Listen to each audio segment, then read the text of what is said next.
Bonjour, bonjour. Bien contente de vous voir. Bonjour. Bonjour. Là, est-ce que vous me voyez? On va aller voir caméra. Ah.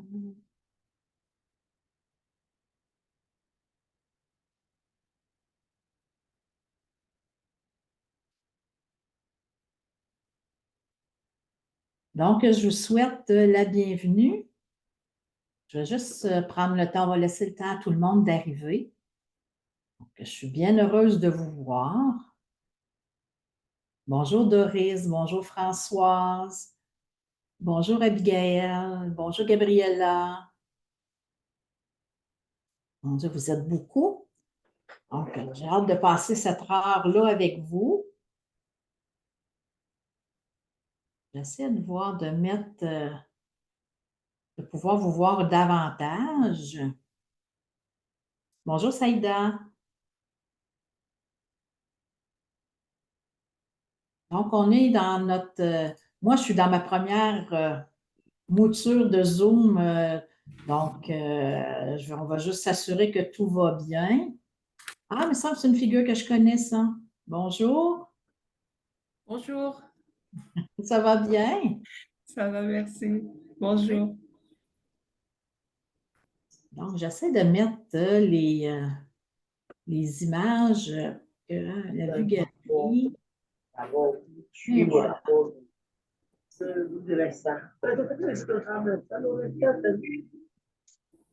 Donc, on va essayer de fermer les micros.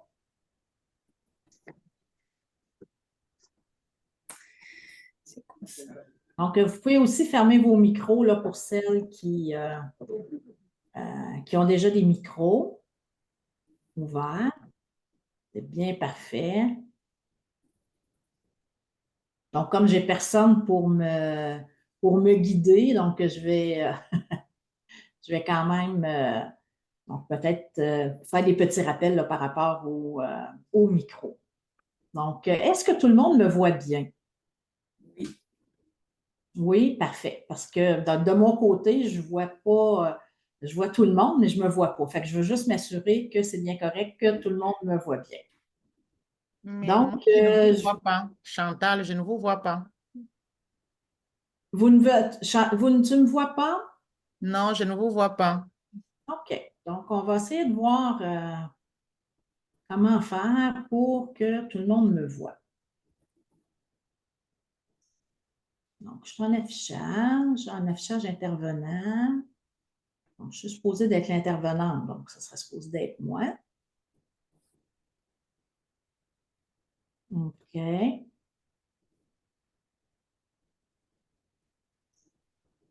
Épingler, en avant tout le monde. Ah, là, ça devrait être correct. Est-ce que tu me vois, Chantal? Je vous vois maintenant. Parfait. Donc, la technologie, c'est très pratique quand on sait comment ça fonctionne.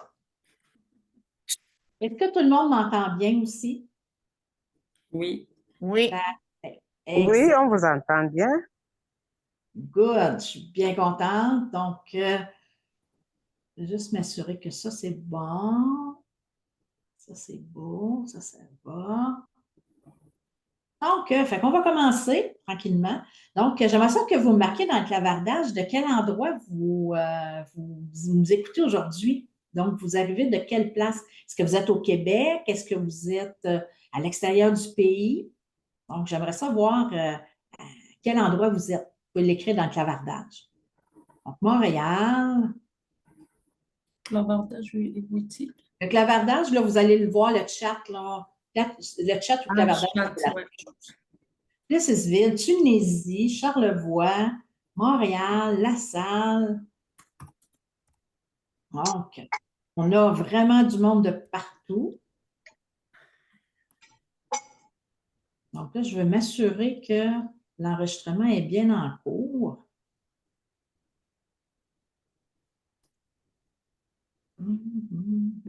C'est bon. Montréal, Laurentides, Saint-Jérôme, Chicoutimi. Bonjour, Roxane de Chicoutimi. Bonjour Joseph de Montréal. Saïda du Maroc. Chantal Saint-Basile-le-Grand. Carolina Valleyfield. J'ai vécu à Valleyfield dans mes premières années, quand j'avais 20 ans. C'était une belle place. Colombie pour Nelly. Bonjour Carole du Cameroun. Nadège d'Haïti. Donc, je suis sûre que chez vous, Nadège, il fait plus chaud qu'ici. Je veux dire qu'au Québec, aujourd'hui, on se croirait presque en hiver. C'est vraiment pas chaud. Donc, mais c'est pas grave. Tu sais, on s'habille, puis on a des vêtements qui vont pour la température. Donc, je suis bien contente de vous voir aujourd'hui. La rencontre va se faire en 2 temps. Donc, au départ, ce que je voulais vraiment vous présenter, c'est nos mentorats. Donc, j'ai développé des mentorats depuis 1 an. Donc, des mentorats, mais 2 choses séparées. Fait que je vais vous en parler aujourd'hui. On va avoir une offre à la fin. Ça va durer à peu près 1 heure. Je vais avoir une période de questions. Donc, si vous avez des questions, là, vous allez pouvoir les garder pour la fin. Ça va me faire plaisir d'y répondre. Donc, je vais commencer par me présenter. Peut-être que vous me connaissez déjà. Il y en a qui m'ont connu par YouTube. Il y en a qui me connaissent par leur cégep. Donc, je m'appelle Sylvie Rochon. Je suis infirmière, puis je regardais, là, justement, quand est-ce que j'avais fait mon examen, moi, de soins infirmiers? J'ai fait ça en 94, donc ça fait 30 ans cette année que j'ai gradué. Donc, je suis, on pourrait dire, une vieille infirmière. Mais j'aime pas me dire vieille parce que j'ai encore la passion après 30 ans des soins infirmiers. Donc, j'ai gradué en 94 du Cégep de Shawinigan. J'ai fait 10 ans quand même en soins courants. Donc, moi, les soins actifs m'intéressaient beaucoup. Donc, j'ai fait de la salle de réveil, des soins intensifs, de l'urgence, puis de la chirurgie. Donc, je me suis promenée un petit peu partout là, dans mon établissement. Et ensuite, ben, j'avais une facilité, je pense, à vulgariser les soins infirmiers. Puis essayer de comprendre toujours le pourquoi. Ouais, mais pourquoi on fait telle chose? Pas juste pour dire, ben on le fait parce que c'est comme ça qu'il faut le faire, puis ça se fait depuis des années. Fait que je me suis en allée en enseignement. Donc, en 2003, j'ai commencé à enseigner les soins infirmiers au Cégep de Trois-Rivières, ici au Québec.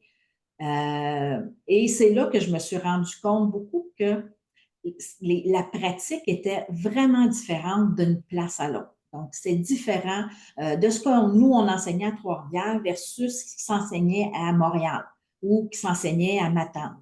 Puis, pour me rendre compte que, bon, chaque cégep a ses couleurs, chaque établissement a ses couleurs, puis j'ai voulu essayer de comprendre davantage pourquoi. Pourquoi chez nous, à Trois-Rivières, il fallait diluer, pour dire quelque chose, le Lasix avec 10 millilitres de NaCl quand on le donnait intraveineux. Puis pourquoi qu'à Montréal, eux autres, ils le faisaient avec 5. C'était aussi banal que ça. Je disais, pourtant, ça ne doit pas être dangereux de le diluer avec 5 qu'ils le font à Montréal. Puis ici, à Trois-Rivières, il faut obligatoirement le faire avec 10. Puis si on ne le fait pas avec 10, on va avoir une erreur. C'est comme ça que tranquillement, j'ai commencé à vraiment m'intéresser au pourquoi en arrière de ça. Donc, au concept et à vulgariser. Puis, dans ma pratique comme enseignante, donc, c'était beaucoup d'aller chercher ça. Moi, mais pourquoi tu fais les choses? Qu'est-ce que ça va te donner? Donc, quand on comprend les principes, bien, ça devient beaucoup plus facile après de dire, ah ben oui, je vais adapter selon l'endroit où je vais travailler. Donc, ma pratique comme enseignante, donc j'ai fait un bac aussi en soins infirmiers, j'ai fait ma maîtrise en évaluation des compétences et c'est là-dessus que je me suis basée, sur le processus réflectif. Comment on réfléchit en soins infirmiers? Pour celles qui ont commencé leur cours, qui sont présentement en soins infirmiers, il y a énormément de bagages. Vous le voyez, là, vous venez d'avoir vos plans de cours, vous êtes peut-être découragé parce que vous êtes en mon Dieu, il y a donc bien de l'ouvrage encore cette année. Non, ben c'est vrai, mais ce que vous avez peut-être des fois tendance à faire, c'est d'étudier, donc d'étudier par cœur, sans vraiment comprendre, parce qu'il y a tellement de choses qu'on gobe, on gobe, on gobe, puis on apprend, puis on apprend, puis on apprend, mais on ne comprend pas nécessairement. Donc, vous apprenez, vous faites un examen, puis un mois après, on vous repose des questions sur ce que vous aviez appris pour l'examen, puis vous n'en souvenez pas. Pourquoi? Parce que vous ne l'avez pas compris ou intégré. Donc, ça, c'est une grosse partie du travail que je fais. Donc, vraiment d'essayer d'intégrer les concepts de soins infirmiers pour que ça fasse du sens. Donc, quand ça fait du sens, ben, on s'en rappelle. Quand on sait pourquoi on fait les choses, ça devient logique. C'est logique dans notre tête. C'est beaucoup plus facile d'aller rechercher l'information par la suite. Donc, fait que moi, c'est vraiment, j'ai consacré ma carrière en soins infirmiers sur ça, sur l'intégration des soins, la vulgarisation des soins. Fait que pour celles qui m'ont connue sur YouTube, ben, c'est ce que je fais, que j'adore faire. C'est des petites vidéos sans prétention, mais qui sont toujours basées en arrière de ça sur des concepts. Donc, les concepts importants à comprendre. Donc, ça, c'est ma première chose. Donc, mon parcours, comme je vous dis, je suis encore vraiment très terrain. J'aime le début. Donc, tu sais, on a peut-être les paradigmes que vous connaissez déjà de novice à expert. Donc, quand on commence les soins infirmiers, on est des novices, on va développer de la compétence, puis plus on avance dans le temps, on devient des experts. Donc, moi, je suis rendue une experte et c'est ce que je veux offrir. Donc au plus de gens possible. Donc, mon expertise pour que ça fasse du sens pour vos études ou que ça fasse du sens pour quelqu'un qui veut émigrer au Québec. Donc, on a beaucoup d'infirmières hors Québec qui sont intéressées à venir travailler au Québec. On manque d'infirmières. Donc, la population grossit, les hôpitaux, ils manquent de plus en plus d'infirmières. Donc, beaucoup d'entre vous veulent aussi venir ou des fois, le processus est déjà commencé. Si vous avez commencé à regarder un petit peu le parcours d'une infirmière ou qu'est-ce qu'une infirmière fait au Québec versus ce que vous faites peut-être dans votre pays, au Cameroun ou j'ai vu en Colombie, au Maroc. Donc, la pratique est un peu différente d'ici. Donc, pas différente dans le sens où c'est complètement différent. Là, on ne fait pas les mêmes soins infirmiers. On fait la même chose. Sauf qu'au Québec, on a une pratique qui est plus avancée. Au Québec, une infirmière, je le dis souvent, on a 17 activités réservées. Je vous dirais qu'on en fait peut-être pour la grande majorité, à peu près 15. Donc, qui va de l'administration des médicaments, évaluation de la compétence, de l'évaluation des patients, ordonnance collective à initier, tout ça. Donc, il y en a au total, il y en a 15. Lorsque vous travaillez à l'extérieur du Canada, donc même à l'extérieur du Québec, il y a certaines activités que vous ne faites pas parce que c'est les médecins qui les font. On faisait ça il y a plusieurs années, mais le champ s'est élargi beaucoup. Donc, le côté évaluation que le médecin fait, ici au Québec, de plus en plus, c'est l'infirmière qui va le faire. Donc, un patient arrive avec une douleur, le médecin va faire l'évaluation, faire l'examen physique, regarder là, au niveau de tous les paramètres pour dire, et ensuite de ça, va prescrire soit des analyses de laboratoire, des choses pour dire, bon, c'est quoi le type de douleur? OK, on est en phase d'un infarctus, donc vous allez lui donner tel médicament, vous allez installer un soluté, faire un électro des labos, puis vous allez être davantage une exécutante. Vous allez faire les soins que le médecin vous a demandé suite à l'évaluation que le médecin a fait. Au Québec, ça va être un petit peu différent. Donc, oui, c'est sûr que les patients voient des médecins, mais la première personne qu'ils vont voir, c'est une infirmière. Donc, c'est l'infirmière au triage, c'est l'infirmière au GMF. Donc, quand on est hospitalisé, ça va être encore l'infirmière qu'on va voir tout le temps. Donc, c'est elle. Donc, comme infirmière, ce qu'on fait, c'est de l'évaluation. Donc, tout ce que le médecin va faire comme évaluation qui ne demande pas d'analyse de laboratoire, l'infirmière est autorisée et même fortement incitée à le faire. Donc, ça veut dire faire de l'auscultation pulmonaire, faire l'auscultation cardiaque, faire des grilles d'évaluation de gestion de douleur, de faire les dosages ingesta et excréta. Donc, tous ces éléments-là, tout ce qu'on n'a pas besoin de prescription d'examen de laboratoire, l'infirmière est autorisée à le faire. Donc, c'est bien beau de dire oui, j'ai le droit de le faire, mais j'engage ma responsabilité. Comment je dois le faire? Comment je fais ça, un examen de l'état mental? Comment je fais ça, un examen respiratoire pour que ça corresponde aux normes et que je sois en mesure de donner cette information-là au médecin? Le médecin, il s'attend à ce que moi, je fasse une évaluation comme infirmière et que je lui transmette les informations. Ça se peut qu'il ait besoin de donner de me donner d'autres évaluations ou peut-être qu'il va faire d'autres évaluations complémentaires. Mais il va partir à la base de moi, de ce que moi, je vais lui avoir donné comme information.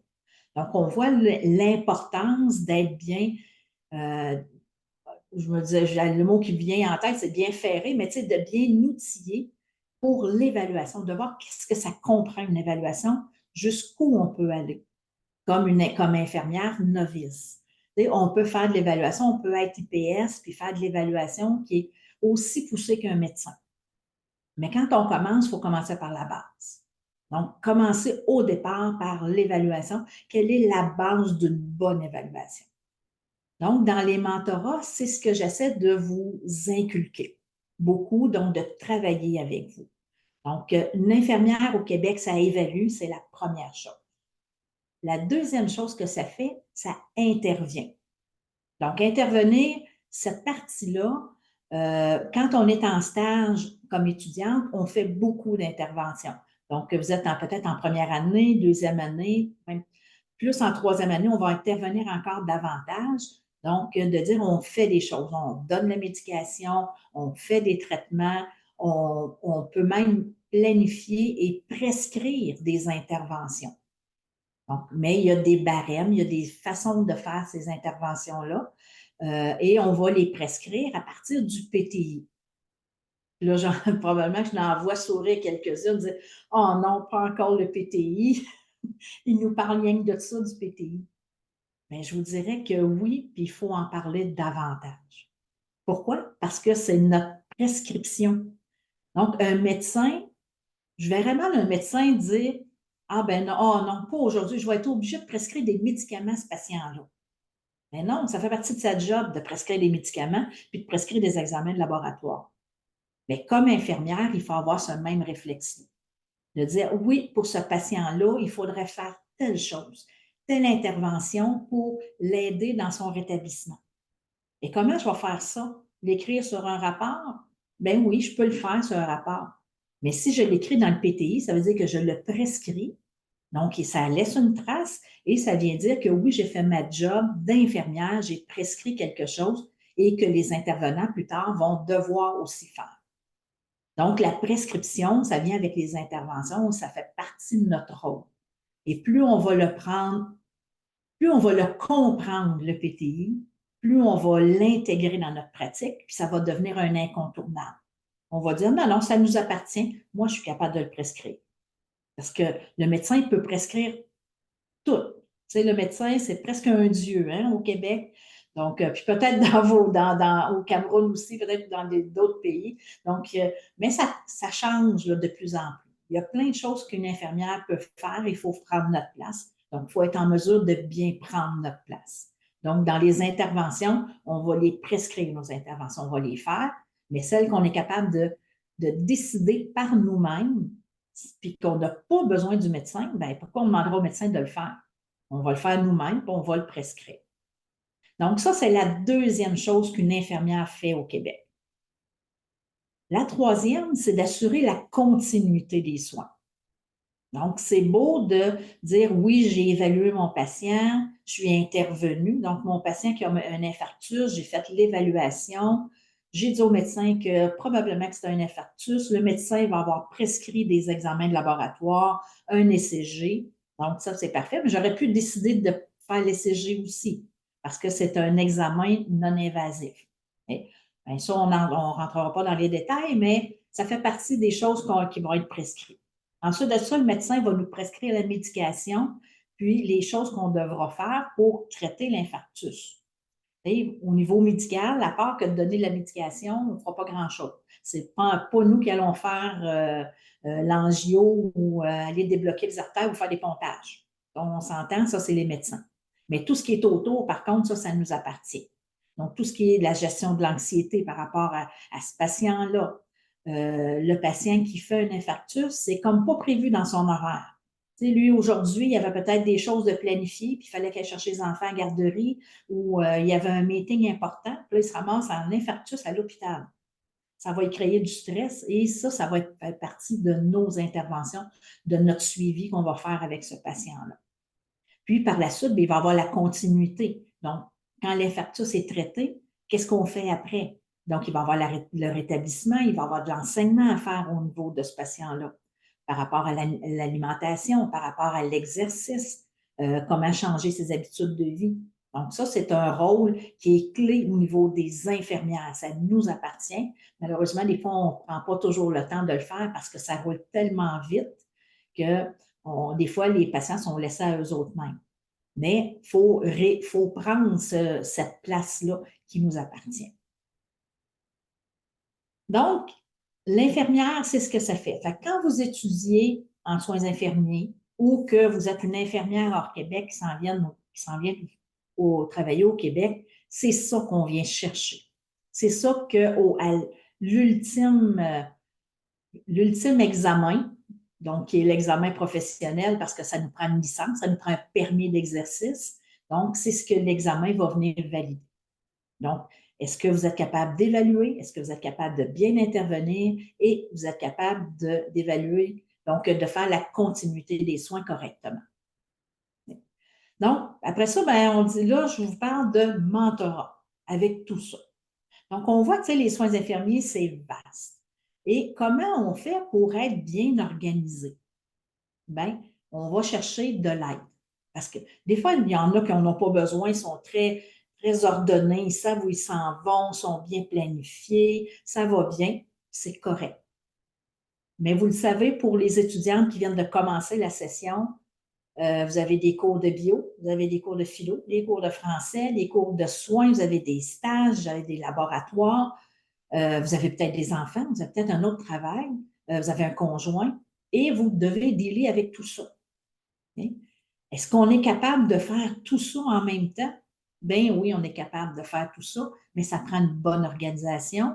Puis, ça prend aussi quelqu'un qui est capable de venir vous aider. Donc, à justement gérer les priorités. Vous l'apprenez dans vos cours qu'on doit gérer les priorités de nos patients. Qu'est-ce qu'on fait en premier, deuxième, troisième, quatrième? Bien, dans votre vie personnelle, puis dans votre vie d'étudiante, c'est la même chose. Comment je vais gérer ces priorités-là? Je ne peux pas délaisser mes enfants, je ne peux pas délaisser mes soins, mais je peux. Puis là, en même temps, bien, là, j'ai des stages, comment je vais m'organiser? J'ai de la difficulté. Donc, le mentorat, je suis là vraiment pour ça, pour vraiment vous aider. Un mentorat, puis j'ai été chercher la définition parce que je voulais vraiment me dire, bon, c'est quoi mon rôle comme mentor? Parce que je ne suis pas là pour contredire votre prof. Je ne suis pas là non plus pour étudier à votre place. Un mentor, c'est une relation de soutien, d'échange, d'apprentissage avec une personne d'expérience qui offre son expertise pour favoriser l'évolution d'une personne dans l'acquisition de ses connaissances et de ses compétences. Donc, mon rôle, c'est de vous aider à réussir votre session. Puis, mon rôle comme mentor pour les infirmières hors Québec, c'est de vous aider à réussir soit votre stage d'intégration ou soit votre cours de perfectionnement en vue de votre examen. Donc, c'est vraiment ce que je vous offre comme support, comme aide. Bonjour Yvan-Marc. Il me semble qu'on se connaît déjà, nous. On se parle, on a communiqué ensemble par courriel un petit peu. Oui, oui, vous allez recevoir. Donc, ce que je vais faire, je vais vous les mettre aussi. Je vais vous les mettre au fur et à mesure. Attendez un petit peu. J'ai pris les liens. Je vais l'avoir ici. Donc, celui-là, c'est le lien pour le mentorat, le mentorat pour les étudiantes en soins infirmiers. Donc, qu'est-ce que ça comprend? Au départ, les mentorats, c'est 15 semaines. Donc, 15 semaines où on se rencontre minimalement une fois par semaine. Donc, pour les étudiantes en soins infirmiers, je le fais le soir parce que habituellement, vous êtes soit en stage ou vous êtes en théorie ou en laboratoire dans le jour. Donc, fait que c'est le lundi soir à 19h. Si une semaine que ben, vous avez un stage de soir puis vous ne pouvez pas être là le lundi soir, c'est pas grave, les rencontres sont enregistrées. Donc, vous pouvez réécouter le mentorat, donc la rencontre qu'on a eue durant le lundi. Donc, vous allez pouvoir le réécouter sans problème. Donc, qu'est-ce qu'on fait dans ces journées-là? Bien, on parle de vos problématiques. Qu'est-ce que tu as besoin? Alors, moi, j'ai été en stage la semaine passée, j'ai eu tel patient, ça n'a pas bien été, ma prof m'a dit telle chose. OK, bon, on va reprendre la situation. Comment on fait pour, qu'est-ce que tu aurais pu aller chercher davantage? Comment tu aurais pu te préparer davantage? Il y a peut-être des concepts que tu as moins bien compris. Donc, on va aller travailler ça. Donc, on va travailler avec chacun des étudiantes qui vont être là cette journée-là. Ça peut durer 1 heure, ça peut durer 1 heure et demie, 2 heures. Donc, le mentorat est vraiment là pour vous aider dans vos problématiques. Que vous soyez en première session ou en 6e session, ça ne change rien. Donc, l'avantage des étudiants qui sont en première session vont voir jusqu'où on peut aller en 6e session. Et même des fois, en 6e session, on se rend compte de ah, il y a une question d'une étudiante de première année, puis on dit hey, je ne m'en souvenais même plus de ça. Donc, on vient chercher des rappels. Par la suite, le reste de la semaine, vous avez accès à un forum de discussion. Donc, tu as une question mardi matin, tu vas venir me l'écrire dans le forum, puis je vais te répondre. Donc, on va travailler comme ça. Tu n'as pas de question, tu n'en mets pas. Mais si tu as une question par rapport à un sujet précis, quelque chose que tu as besoin de savoir, là, en ce moment-là, on va aller dans le forum de discussion, puis moi, je vais vous répondre. Je peux vous répondre par écrit, je peux vous répondre aussi par vocal.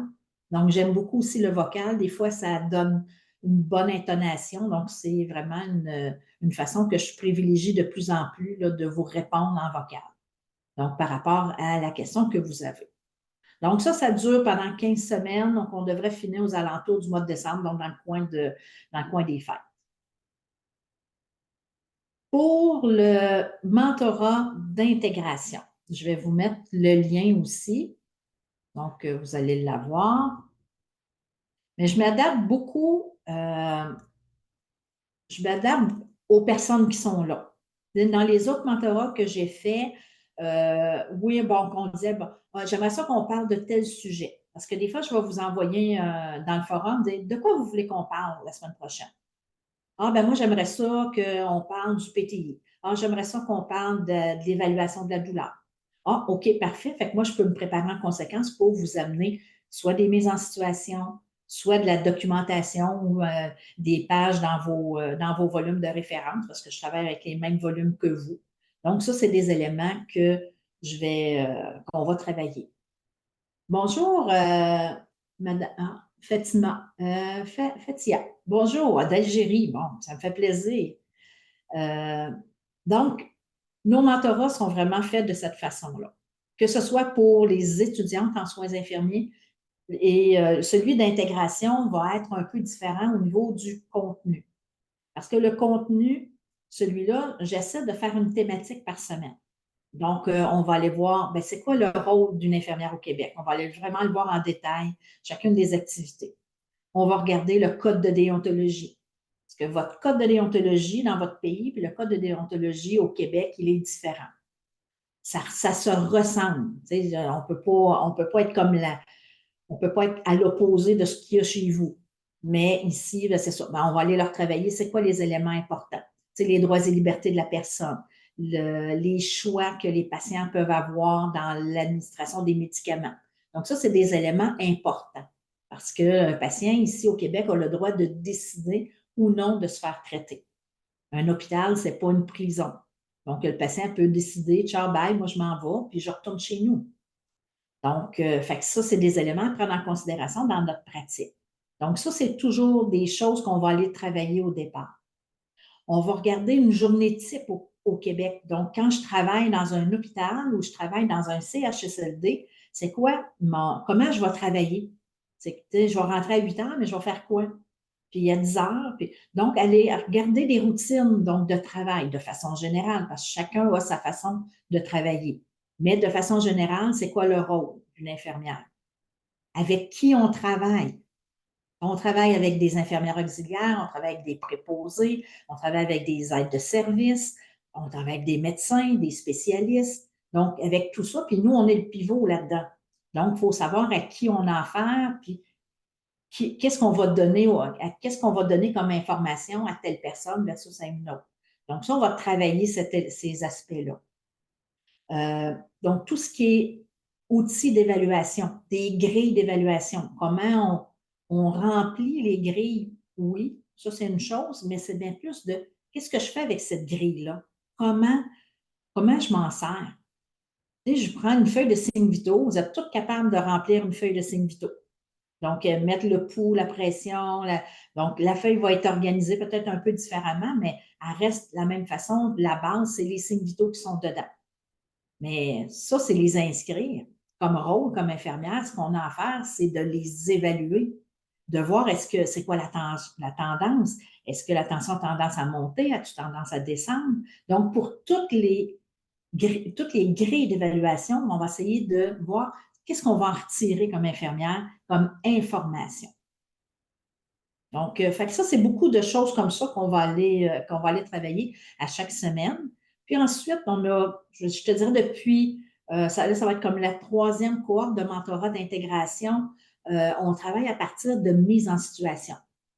Vous avez été en stage d'intégration, vous avez eu tel patient, vous avez fait telle chose. Là, on va l'analyser.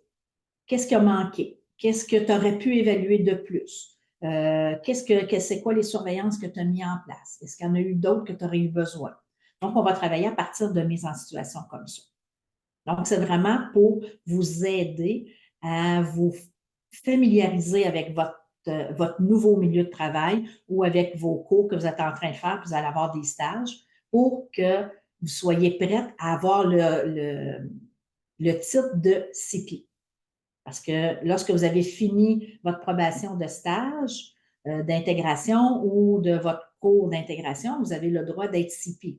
Bon, pour être CP, ben, vous avez ces éléments-là à faire et ensuite, là, vous allez pouvoir faire le processus donc, pour faire l'examen professionnel. Donc, je vais aller voir un petit peu, il y a des questions dans le clavardage.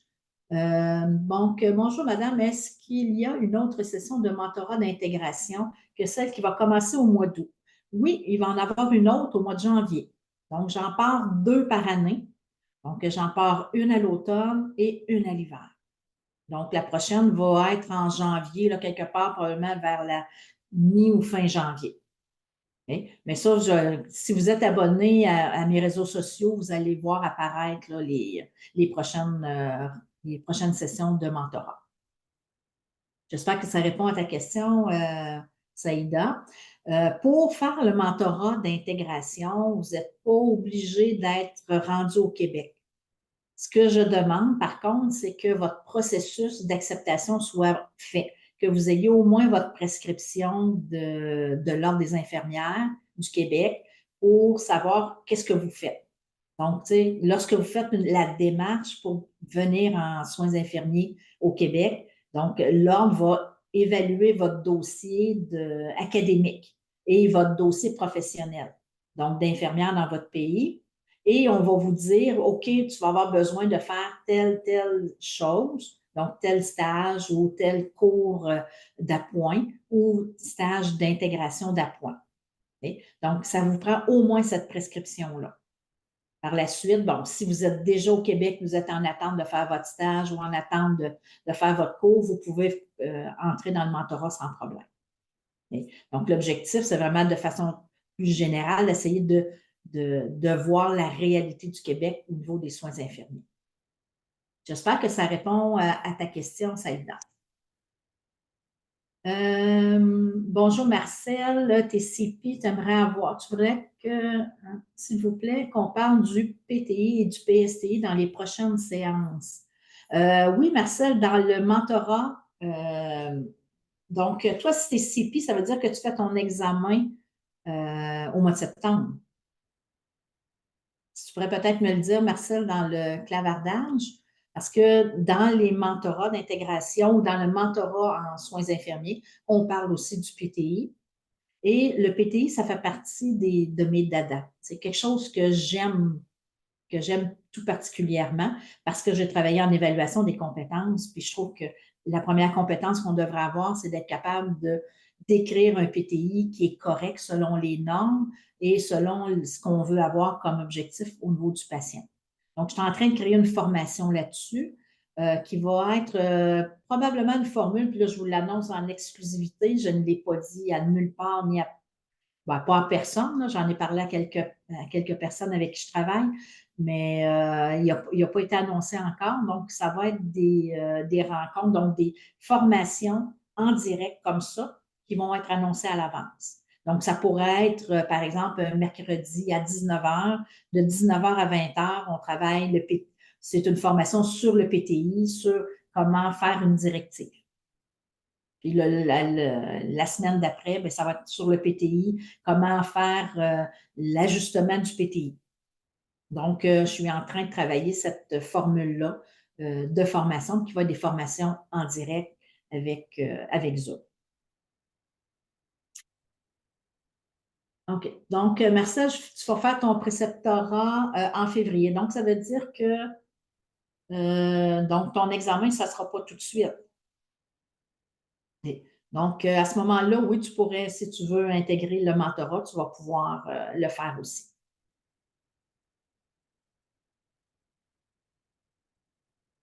Saïda, donc parfait. Donc, j'ai bien répondu à Saïda. Donc, Ahmed, y a-t-il des possibilités de réduire le coût de l'offre d'intégration afin que le candidat puisse envisager cette formation? Depuis, pour les candidats ayant une prescription pour suivre la formation AEC, existe-t-il une préparation spécifique sur ce type de formation? Donc, plusieurs choses là-dedans. Notre mentorat, je n'avais pas donné encore le coût. Le coût, c'est de 395 pour les 15 sessions. Donc, pour les 15 semaines. Donc, ça ne fait pas beaucoup de la semaine. Ça fait environ 40 par semaine pour un mentorat d'1 heure, ainsi que l'accès au forum de discussion toute la semaine.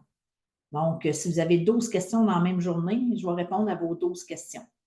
C'est sûr que si vous me posez une question à 2 heures du matin parce qu'on a un décalage, puis moi, c'est 2 heures du matin, ça se peut que ça aille à 6-7 heures. Mais sinon, je réponds à toutes vos questions. Donc, fait que le coût, autant le mentorat d'intégration que le mentorat en soins infirmiers, il est de 395. Donc, malheureusement, non, c'est vraiment c'est le coût le plus bas que je peux faire. Pour les candidats qui ont déjà leur prescription, donc d'ASC, donc la préparation spécifique, c'est le mentorat d'intégration. C'est ce qui est le mieux pour toi, pour vraiment t'intégrer, donc pour cet élément-là. Lorsqu'on parle de préparation pour l'examen, ça, c'est autre chose. Ça, c'est un autre volet que je ne voulais pas nécessairement aborder aujourd'hui, mais qui existe. Donc, mais ça va être pour autre chose. Le mentorat, c'est vraiment pour vous aider, vous, dans votre réalité, où vous êtes rendu dans votre parcours. J'espère que ça répond, Ahmed, à ton interrogation. Christo, donc, est-ce que je vais parler des points pour l'examen de septembre? Ben non, j'en parlerai pas aujourd'hui parce que la préparation, elle est là. Donc, on offre une préparation justement pour se préparer à l'examen de septembre. Donc, fait que c'est vraiment ce volet-là. Donc, dans les mentorats, on ne parle pas nécessairement de préparation à l'examen ou qu'est-ce qu'on doit faire. On va vraiment voir les bonnes pratiques pour le milieu du travail ou pour ton stage, pour réussir ton stage, mais ton programme de formation. Donc, si tu es en deuxième session médecine-chirurgie, c'est là-dessus qu'on va se concentrer parce que tu es étudiante. Si tu es une infirmière hors Québec, on va se concentrer sur d'avoir le bagage et les outils pour être capable de faire ton stage d'intégration. OK? Donc, c'est vraiment la distinction. Mais si Christo, je ne sais pas si tu es déjà dans la préparation de l'examen de septembre avec nous. Sinon, ben, tu peux aller sur notre site de tutorat. La préparation, elle est toujours ouverte. Donc, elle est quand même disponible là, si tu en as besoin. Bonjour Mina qui vient d'Haïti. Est-ce que vous pouvez m'envoyer le lien du groupe d'intégration hors Québec? Oui, je l'avais mis dans le clavardage. Je vais vous le remettre. Donc, intégration. Puis de toute façon, parce que vous avez participé au mentorat, au webinaire, excusez-moi, vous allez recevoir le lien pour si vous avez besoin de réécouter, puis vous allez avoir toutes les informations dedans aussi pour aller voir puis pouvoir vous inscrire là, dans les différents mentorats. Ça, il n'y a pas de problème. Vous allez recevoir ça. Je pense que ça va être dans 1 heure ou 2. Sinon, au plus tard, ça va être demain. Donc, vous allez recevoir un courriel de remerciement parce que je suis vraiment contente d'avoir autant de monde. Je m'attendais, si j'ai 10 personnes, ça va être beau. On est déjà 60. C'est quand même bien. Je suis vraiment contente. OK, donc on va retourner dans les questions. On était rendu.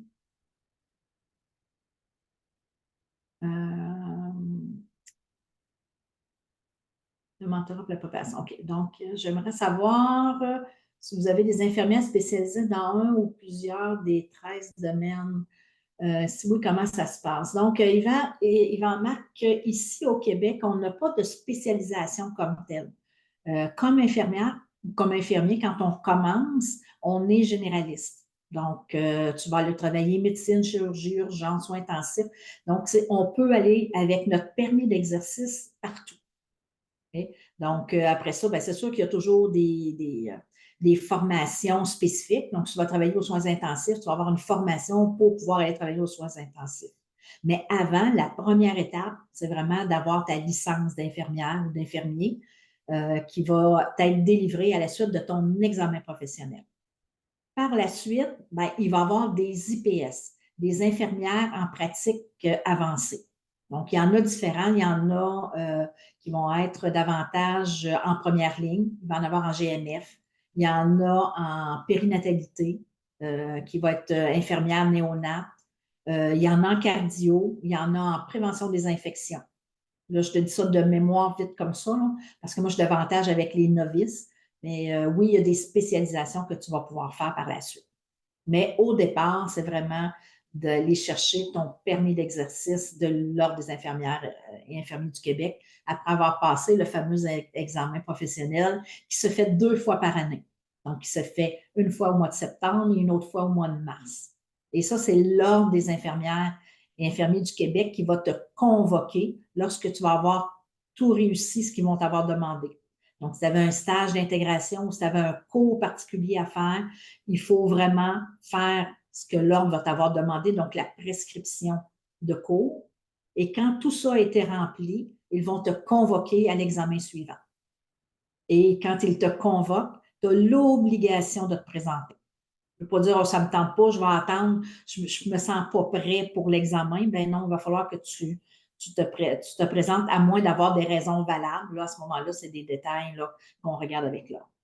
Mais c'est le processus là, avant de savoir dans quel domaine là, que tu veux aller travailler. L'OIQ, il manque la formation en santé mentale. Oui, il y en a plusieurs qui ont cette prescription-là. Je te dirais, santé mentale, va voir par rapport au cégep, dans les différents cégeps.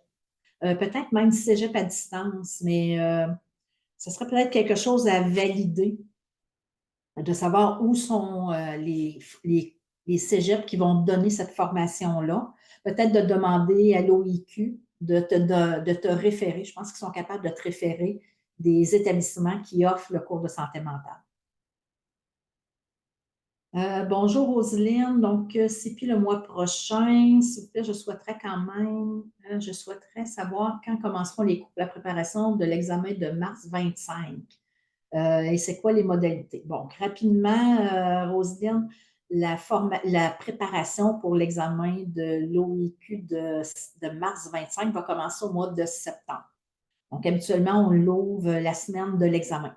Aux alentours du 23 septembre, la nouvelle préparation va être ouverte. Mais je vous amène, il va y avoir des nouveautés cette année, là, à partir de mars. On transfère de plateforme et d'autres nouveautés. Donc, je vais vous garder la surprise pour dans quelques semaines.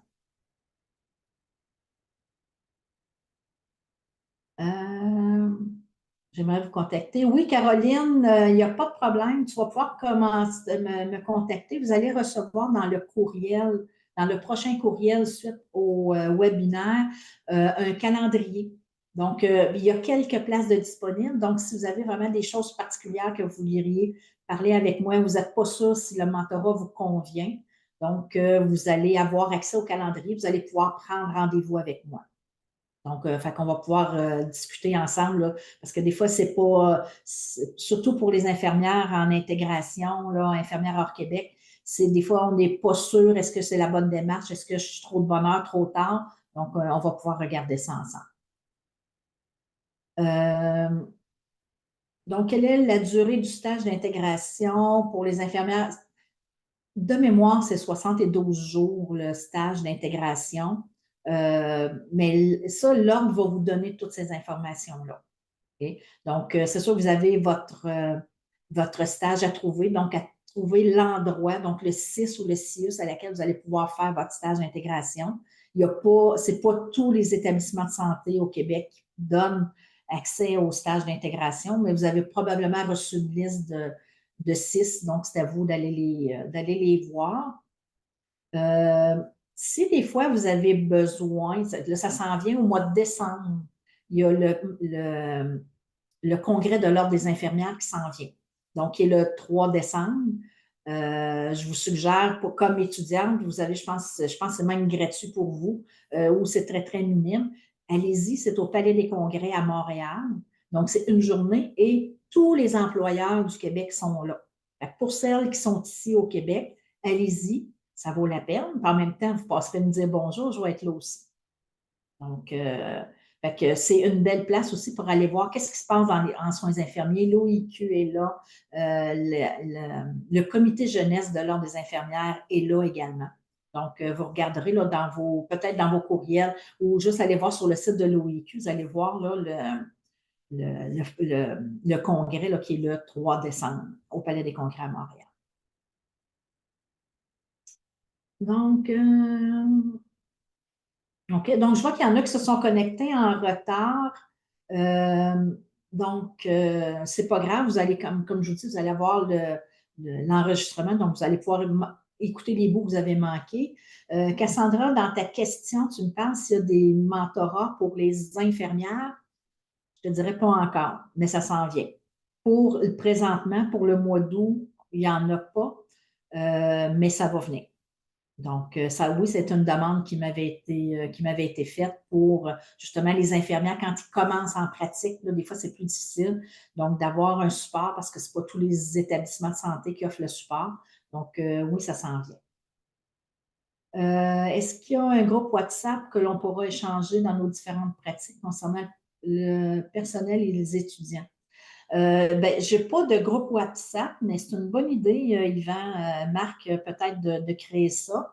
De notre côté, c'est sûr que lorsqu'on a le mentorat, donc on a nos outils de communication.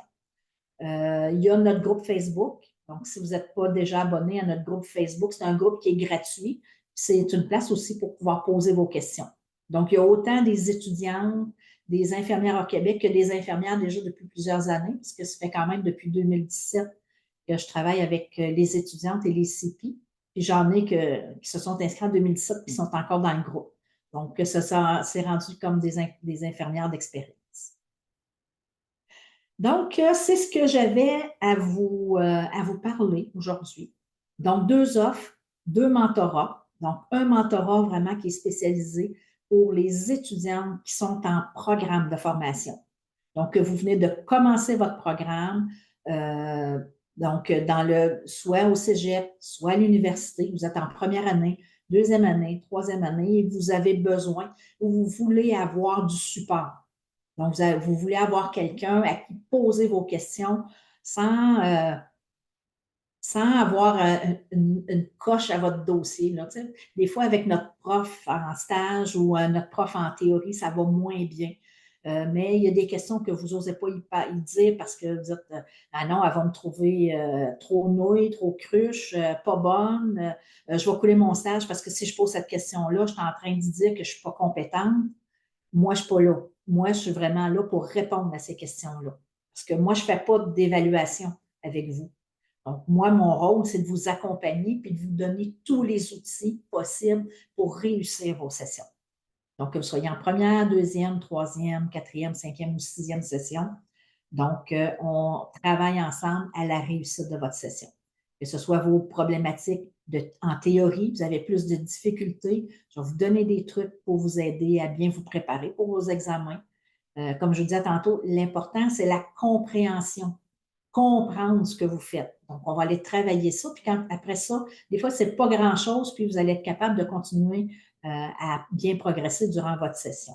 Si c'est des éléments, vous avez plus de difficultés en stage, bien, on va regarder votre planification de stage. On va regarder comment vous vous préparez. On peut même faire des retours sur les patients que vous avez eus. Parce que ça aussi, c'est important. De dire, ah, ben, j'ai pas eu une bonne semaine parce qu'il y a eu telle affaire, j'ai oublié ça. OK, qu'est-ce qu'on va faire maintenant pour ton prochain stage? Pour que ça soit mieux, comment on va se préparer, qu'est-ce que tu vas aller chercher davantage? Donc, je suis vraiment une accompagnatrice. Okay? Donc, parce que je ne vous juge pas, je ne vous évalue pas, je vous accompagne. Et je vous fais part de mon expertise puis de mes connaissances pour vous aider. Donc, c'est comme un deuxième prof que vous avez, sauf que moi, je ne vous évalue pas.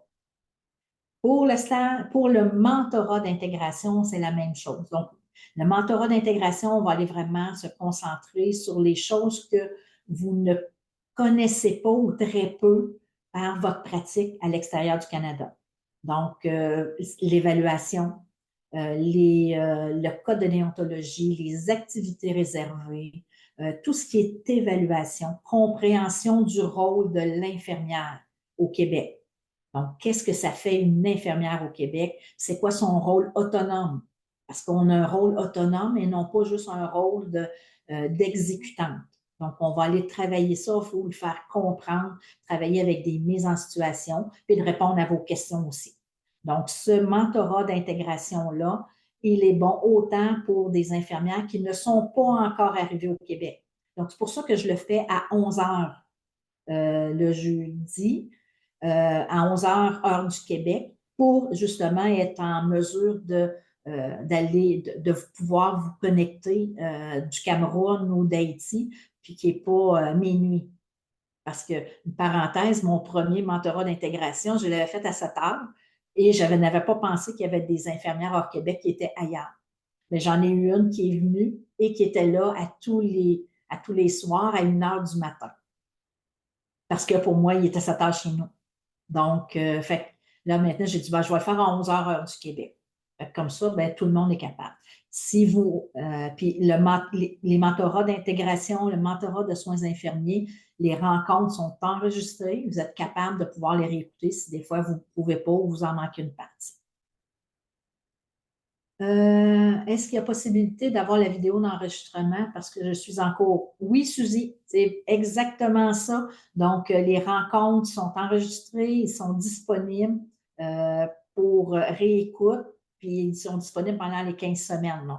Donc, même si durant un cours, tu l'as écouté, tu étais avec moi, on était tout ensemble, puis tu dis, ah, ça elle a parlé de quelque chose la semaine passée, bien, l'enregistrement est là, il est disponible. Donc, tous les enregistrements sont disponibles pour toute la session. Puis, je vais vous donner plein d'outils également, donc des aides-mémoires, des feuilles pour vraiment travailler vos mises en situation. Donc, plein de choses que j'ai à vous offrir en même temps, en plus, parce que ça fait partie de mon expertise. Donc, si vous avez d'autres questions, vous ne vous gênez pas, écrivez-les dans le clavardage. Je vous ai mis les liens aussi pour pouvoir vous inscrire au mentorat. Ça commence la semaine prochaine. Le mentorat de soins infirmiers commence le 26 et le mentorat d'intégration le jeudi. Ça doit être le 29. Donc, le 29 à 11 heures. Donc, et ça va durer jusqu'au mois de décembre.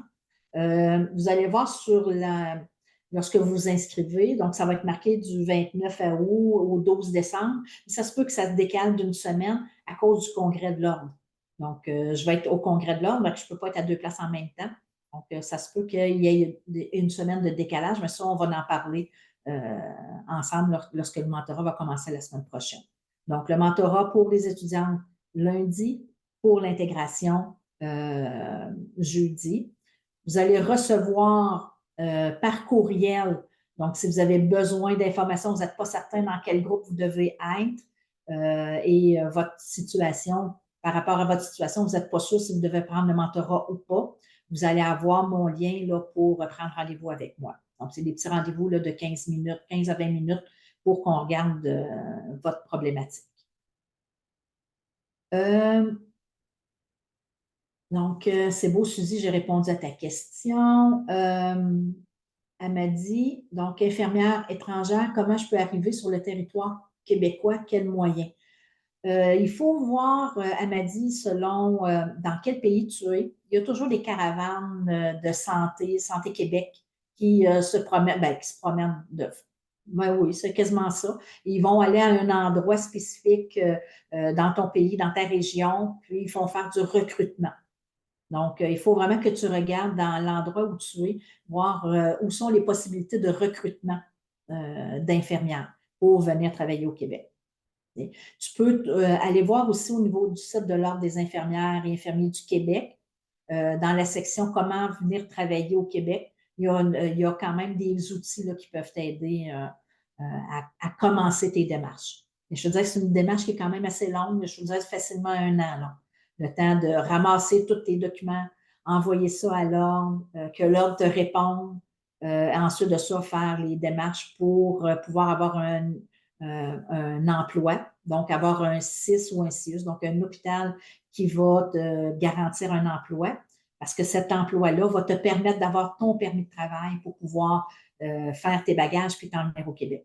Donc, c'est la procédure rapide, là, mais c'est dans ces... Là, je vois... c'est qui c'est? Ah, c'est Doris que j'ai en avant de moi qui fait des signes. Je pense qu'elle a fait le processus déjà. Donc, fait que si je ne me trompe pas, c'est vraiment la façon de faire. Donc, j'espère que ça répond, elle m'a dit rapidement à ta question.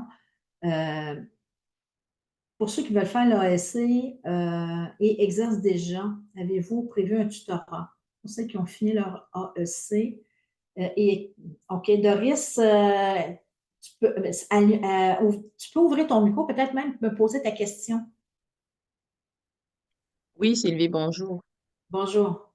Ben, c'est parce que oui, effectivement, je secouais la tête. Oui, il y en a comme nous qui sont venus par un recrutement de Journée Québec, qui avons fini le cours d'intégration, avons eu l'examen de l'ordre. Moi, j'ai été accompagnée par le tutorat soins infirmiers. Ça m'a souri. Merci. Je profite pour le dire de vive voix. Ça va J'ai eu faire. mon examen dès le premier coup. C'était un gros défi, oui, mais on a réussi quand même et on est content de ça avec ce que le tutorat nous a apporté. Ben, excusez, ma machine qui fait des inscrits. Donc, je voulais savoir s'il y a un tutorat pour nous, là, parce que venant d'un autre contexte, avec les réalités québécoises, moi, je trouve pas que les soins sont différents, mais c'est l'approche qui est différente. Il y a des différences, effectivement. Mais comment faire donc pour facilement s'adapter sans jugement, parce que des fois, sur le terrain, ben, juste parce que c'est quelque chose dont on n'est pas habitué, on se sent des fois un peu, je vais parler québécois, comme insulté des fois de voir quelqu'un qui est étudiant régulier, Mhm. qui se met à faire, par exemple, mieux l'évaluation que nous, genre, c'est comme un défi, mais est-ce que vous avez prévu quelque chose pour nous? OK. Donc, fait que toi, Doris, tu as ton permis, tu es infirmière maintenant et tu Ouais, travailles. OK. ouais, Ça fait partie des nouveautés qui vont arriver au mois de septembre. ok. Donc, de partir, parce que ça m'a été demandé d'avoir du suivi pour des infirmières qui ont fini, donc qui sont vraiment des infirmières, mais qui veulent avoir un accompagnement pour développer leurs compétences. Donc, oui, Doris, ça va répondre à ton interrogation. Fait que d'ici 1 mois à peu près, là, tu vas voir sortir les nouveautés. Ça va faire partie de ça. Donc, c'est des mentors. Ça va être un accompagnement d'1 an. qu'on va t'offrir. Merci.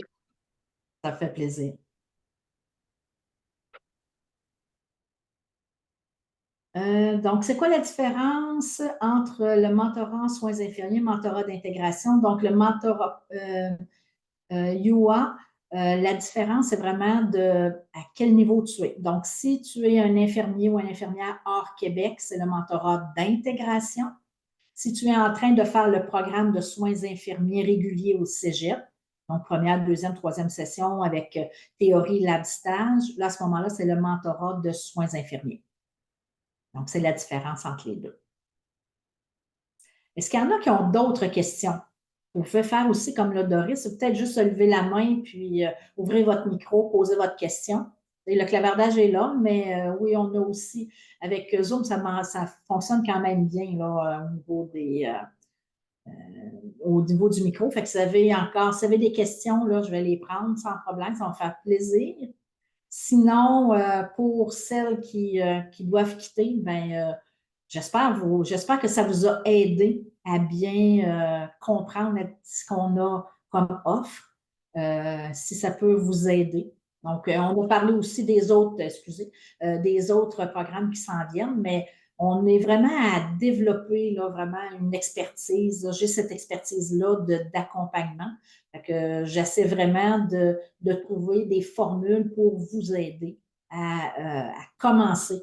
Parce que commencer en soins infirmiers au Québec, qu'on soit des personnes qui viennent du programme régulier ou qu'on vienne de l'extérieur, c'est jamais facile. D'être des novices dans un monde un peu fou, avec des conditions un peu pas nécessairement optimales pour des jeunes qui commencent, avec une charge de travail qui est aussi grande que celle d'une infirmière experte qui fait 25 ans qui travaille sur le même département. Donc, c'est pour ça que c'est important d'avoir du suivi. C'est ce que je me rends compte de plus en plus, que vous avez besoin de soutien et de support. C'est ce que je vous offre. C'est ce que je fais de mieux et c'est ce que je vous offre pour la prochaine année. Donc là, pour les mentorats d'intégration, puis pour les autres mentorats qui vont arriver. Combien coûte le mentorat? C'est 395, donc c'est 400 quelques là, avec les taxes pour le mentorat d'intégration, puis pour le mentorat de soins infirmiers aussi. Donc, il vous donne une rencontre par semaine, plus le forum de discussion, donc pour poser vos questions et mes réponses. Fait que sur ce, ben, je vous souhaite une bonne semaine. On espère que l'été ne sera pas tout à fait fini. On va pouvoir en profiter encore un peu. Donc, à bientôt pour celles que je vais rencontrer là, en rencontre. Oui, on a Roselyne. Oui, tu peux ouvrir ton micro, Roselyne, si tu as une question. Ouvrir le lien.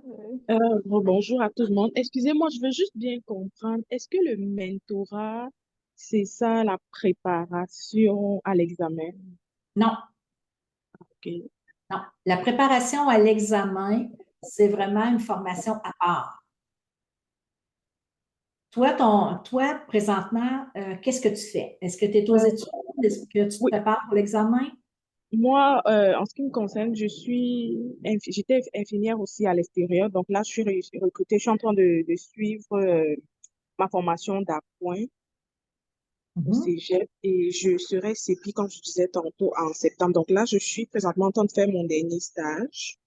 Et je OK. termine en septembre, donc je vais pouvoir présenter l'autre de mars 2025. OK. Oui, Donc, ça donc veut dire que la préparation, ça va être pour septembre. Elle va commencer en septembre. c'est Mais tu ça. vas voir, il va y avoir la préparation à l'examen, puis il y a d'autres choses autour qui s'en viennent. Je Ok, ne vais pas tout dévoiler. Je veux vous revoir dans un mois, parce que je vais refaire un autre webinaire dans un mois. ok, Donc, parfait. C'est vrai, j'avais aussi une autre question. oui, vas-y. Oui, je voudrais demander avec votre expérience, c'est quoi le service où vous pensez que je peux exercer comme étant CEPI, où je pourrais acquérir non seulement des connaissances, mais avoir aussi quand même assez de temps pour pouvoir préparer mon examen. Un endroit où travailler? Non, comme CEPI, tout en ayant assez de temps pour pouvoir me préparer à OK. l'examen parce que présentement, je suis en chirurgie médulaire, blessé médulaire. Et la charge de travail, c'est quand même assez lourd là. Et puis, quand je rentre, je suis vraiment fatiguée. Donc, je me demande là si je vais travailler comme ça en tant que CP parce que je suis dans le cadre du travail du soir. Si je dois travailler comme ça en tant que CP, rentrer fatiguée, le temps pour moi de préparer mon examen, ça va être compliqué. Donc, je demandais entre vous, avec votre expérience, c'est quoi le service où je pourrais travailler en tant que CP tout en ayant assez de temps pour pouvoir préparer mon examen de l'autre. OK. Je te dirais qu'il n'y a pas un département mieux qu'un autre. Là, tu es dans une phase qui est encore tout nouveau. Donc là, tu es dans un département de chirurgie médulaire, donc un département de spécialité. Donc, tu as tout à apprendre encore. Mais avec le temps, donc dans 1 mois, dans 2 mois, dans 3 mois, les choses que tu as appris, qui est nouveau aujourd'hui, ça ne sera plus nouveau dans 3 mois. OK?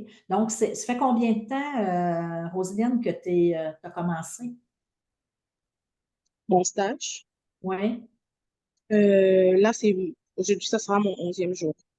OK. Fait que c'est encore tout nouveau. Fait que c'est normal que tu te sentes dépassé, que tu arrives chez vous, que tu es fatigué, tu es brûlé. C'est normal. Mais quand tu vas arriver au mois de septembre, que tu vas avoir terminé, puis que tu vas continuer comme CP, ça va devenir déjà une routine parce qu'il y a déjà des choses que tu vas avoir acquis, que tu vas avoir intégrées. Ce que je peux te donner comme conseil, c'est pour la préparation à l'examen, donc si tu veux faire notre préparation pour l'examen du mois de mars 25, inscris-toi le plus rapidement possible. Donc, plus tu vas t'inscrire tôt, plus tu vas avoir de temps pour te préparer. Donc, ça, c'est le conseil que je te suggère. Si malgré ça, rendu au mois d'octobre, mois de novembre, tu te dis, ah, c'est trop, il faut que je me prépare pour l'examen, je travaille à temps plein, c'est trop, bien, demande une réduction de travail. Des fois, c'est possible. Donc, des fois, ils vont dire, OK, on va te mettre à 4 jours semaine. Donc, ça, c'est des éléments qui peuvent t'aider. Je te dirais que parce que tu es sur le même département, c'est un avantage. Donc, tu n'as pas à te déplacer et à travailler, tu sais, à te familiariser avec différentes routines.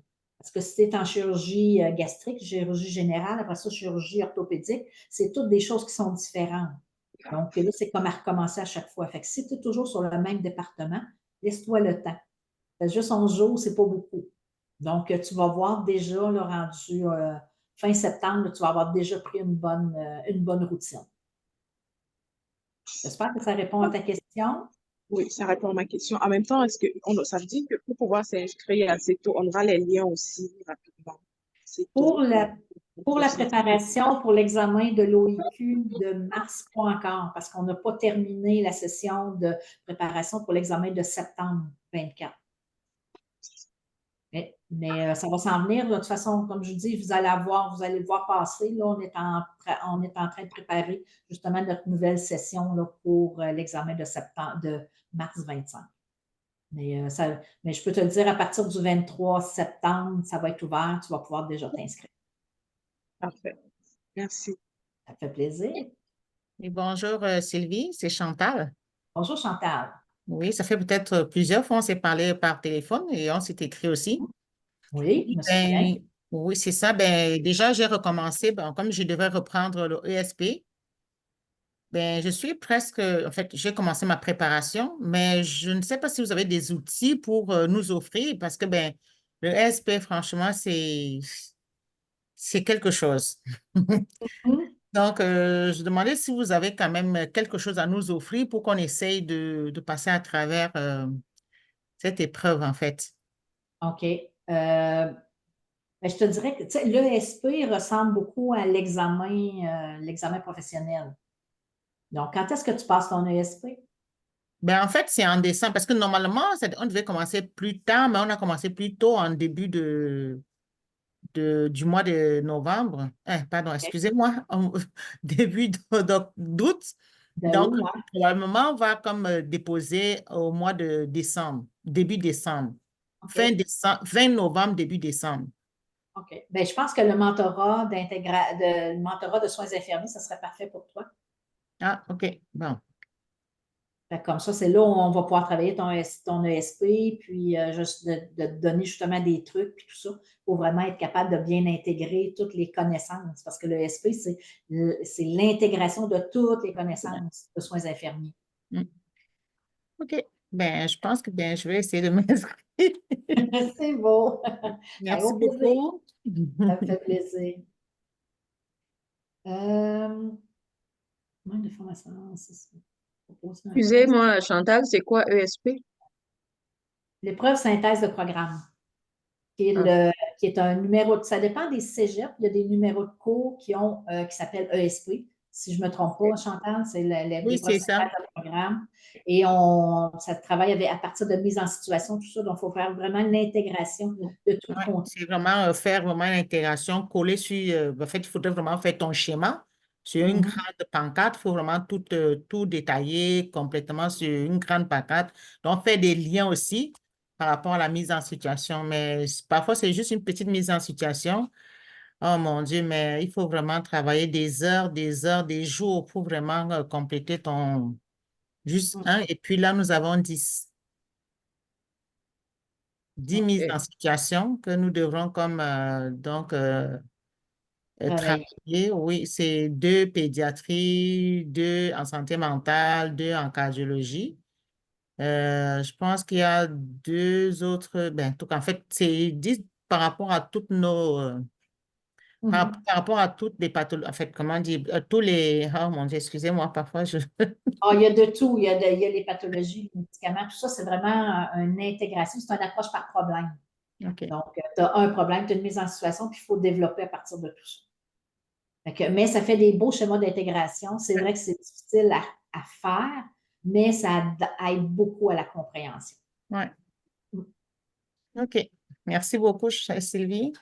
Ça me fait plaisir. À la prochaine. À la prochaine, merci. Une maman qui m'a proposé.